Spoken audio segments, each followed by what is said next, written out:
Ce n'est pas un franc-maçon qui a réveillé Lazare de la tombe. Ce n'est pas un occultiste qui a fait sortir Daniel de la fosse au lion. Ce n'est pas un féticheur ou un marabout qui a aidé Abdel-Nego Shadrach Meshach dans la fournaise de feu. Ce n'est pas la naturalisation qui a emmené Joseph au palais. Ce n'est pas les relations qui ont emmené Moïse à la table des rois. Ce n'est pas les diplômes qui ont emmené David à la royauté. Mais la vie de Dieu qui est en eux.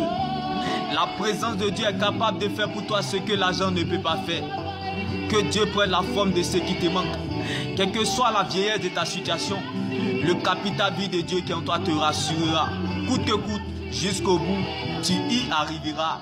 Car lorsque Dieu t'attend la tête, il compte sur lui-même pour t'accompagner. Dieu ne veillera pas sur ta parole, mais plutôt sur sa parole pour l'accomplir. Dieu ne se trouve pas à la parole, mais plutôt dans sa parole. Alors ce que les gens disent est important, mais n'a pas de valeur. Les gens peuvent parler, mais il y a une seule parole dont la parole est éternelle qui accomplit tout ce qu'elle dit, qui est la parole de Dieu. Reste connecté à elle, concentré, reste focalisé sur elle, elle te mettra à l'aise et te fera du bien. La réussite des gens du monde te donnera du cap, mais elle est suivie de beaucoup de chagrin. Mais la bénédiction de l'Éternel, c'est elle qui enrichit, elle ne se fait suivre d'aucun chagrin. Le Saint-Esprit en nous, sur nous, avec nous. Dieu fera par toi, pour toi, sans toi. Accusation n'empêche pas élévation.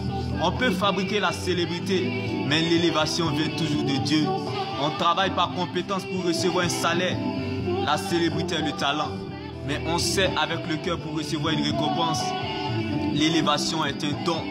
J'aimerais annoncer cette bonne nouvelle en ce jour à quelqu'un. Celui qui a fait le testament est vivant. Sois sage et patient, car le temps finira par te donner ce qui te revient. Derrière toute situation se cache forcément une cause. C'est dans les difficultés que se révèle la fidélité.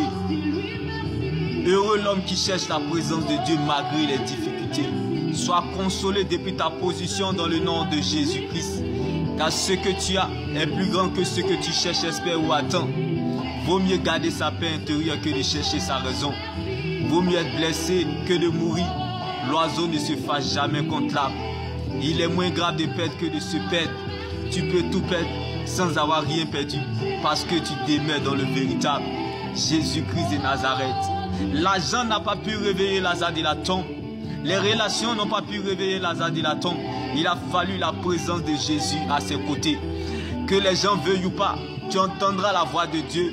Mon Dieu se révélera à toi. Il changera ton identité et il changera ton nom. Lorsque Jésus est apparu dans la tombe, il a dit à Lazare, sors. Et Lazare sortit du tombeau. Alléluia. Alors ne cherche pas à savoir si les gens sont avec toi, mais cherche plutôt à savoir si Dieu est avec toi. Ne cherche pas à savoir comment Dieu va faire, mais cherche plutôt à savoir que Dieu va le faire. Car lorsque Lazare est tombé malade, Jésus n'est pas venu.